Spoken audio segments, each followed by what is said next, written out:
At heto na naman nga si Turagsoy, nagbabalik.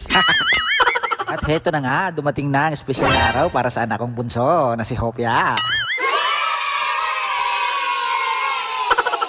At sa araw nga na to, pupunta kami sa isang resort na may swimming pool. At doon kami magsiselebrate na ikalimang birthday ng anak ko dahil nag-request siya sa amin. Kaya gogora tayo ngayong araw na to. Dito nga pala kami naka-stay sa Go Hotels. At pagkatapos nito, doon naman ulit kami mag-stay sa Costa Palawan. At ayun na nga, hindi mapigilan ng anak ko na ma-excite sa pupuntahan namin. Hindi katulad ng kuya niya na hindi nagpapahalata na excited. Magkaiba kasi sila ng ugali. Yung bunso ko, kapag na-excite, talagang makikita mo sa kanya na sobrang excited niya. Hindi katulad ng kuya niya. Simple lang ang mga tirada, pero mas malala pala kung ma-excite. Sobrang sipag talaga ng asawa ko sa pagtutupi ng mga damit. At ako naman ang mister na tagakalat niya. At ayun na nga, pupunta na tayo sa Costa Palawan. Galing nga dito sa Go Hotels, magbibiyahe lang tayo ng 20 to 30 minutes at mararating na kaagad natin ang Costa Palawan. Preview.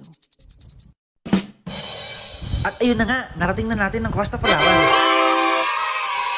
At dahil nga first time namin pumasok sa resort na to, hindi namin alam kung saan ang reception nila, kaya napatanong na ako sa isang staff nila kung saan ba talaga ang entrance papuntang reception. At sumagot naman sila ng matiwasay, hindi pa balagbag.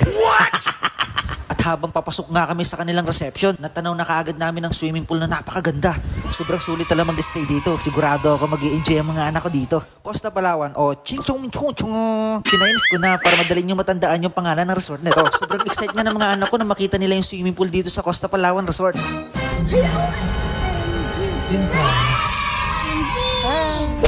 Ligo na ka tayo? Charan! At heto na nga, narating na natin ang reception nila. Sobrang nai-excite na nga ako sa araw na to para sa birthday ng anak ko. Gagawa kami dito ng mga memories na hindi namin makakalimutan. At paglaki ng mga anak ko, mapapanood nila to. Ito na nga, mag-check-in na tayo. Ipapakita mo lang sa kanila ang confirmation booking mo at ID. Tapos okay na lahat. At pagkatapos nga namin mag-check-in, pumunta na kagad kami sa kwarto namin. Dahil excited kami makita ang mga kwarto nila. Ipapakita din namin sa inyo yung kwarto nila dito katulad sa Hue Hotel. Kaya tara, samahan nyo kami. At ayun na nga, bago kami mag-check-in, nagka-problema pa kami sa keycard namin. Hindi gumana, kaya bumalik muna ako sa reception para ayusin, para i-activate ulit nila. At habang nandun nga ako sa reception, hindi ko alam na ganito na pala ginagawa ng anak ko. Sobrang kulit talaga nito. Alam mo, sa aming apat, ito yung pinakamakulit eh. Pero kapag may ibang tao, siya ang pinakatahimik sa aming apat. Bardagulan din talaga tong anak ko na to eh.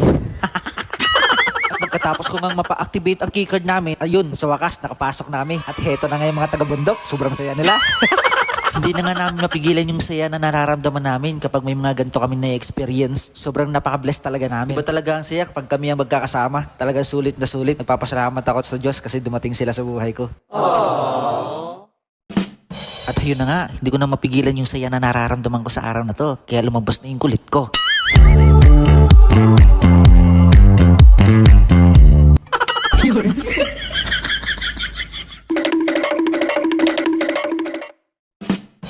Halika, samahan nyo kami at ipapakita namin sa inyo ang kwarto ng Costa Resort.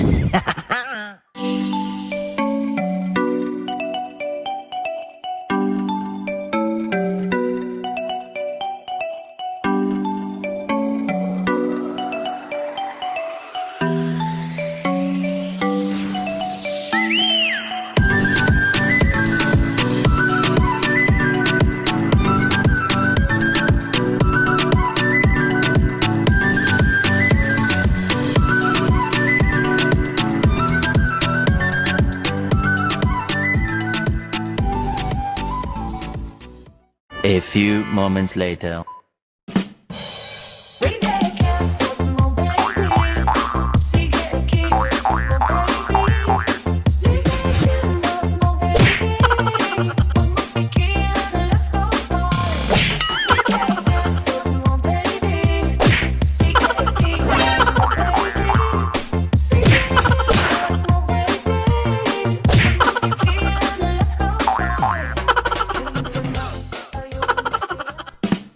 At heto naman tayo magpapatuloy. Pagkatapos nga ng kaganapan sa loob ng kwarto, ipapasyal namin kayo sa pinaka-top floor ng resort na ito. Tara, samahan nyo kami.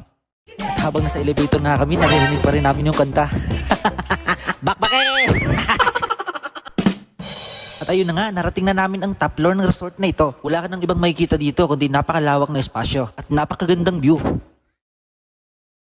At habang tinitignan ko nga ang view, ay may bigla ako naramdaman at kinabahan ng sobra. Kaya agad-agad ako pumunta sa asawa ko para sabihin sa kanya. May sasabihin ako sa'yo.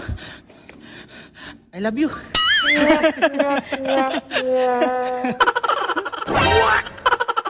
Gusto Palawan. Ganda na buhok mo!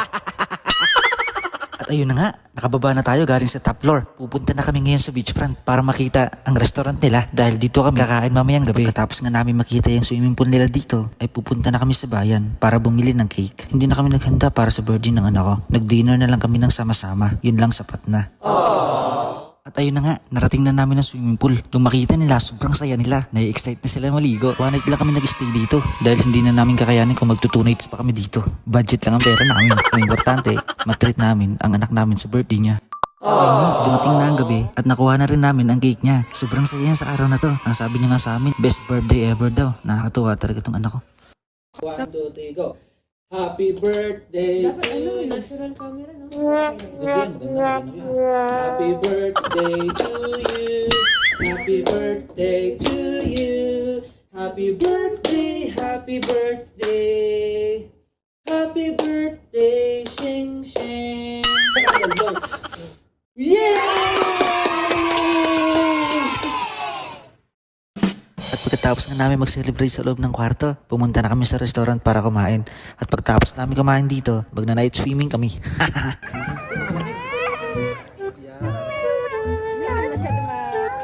Hindi kita ba tayo? Kita dito?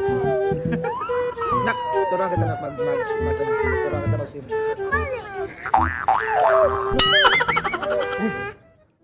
A few moments later.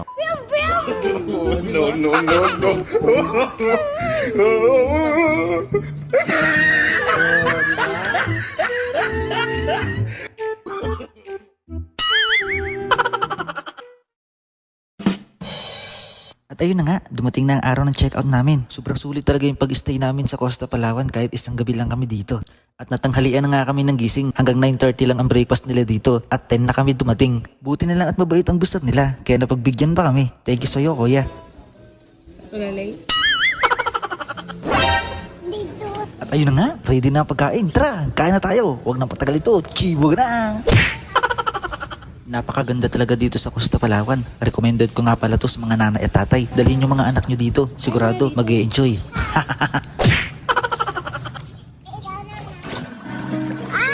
Relax. Tara, dito na. Tara na. Tulong kaya ako. Dapat kaya. Hi. Dito na tayo.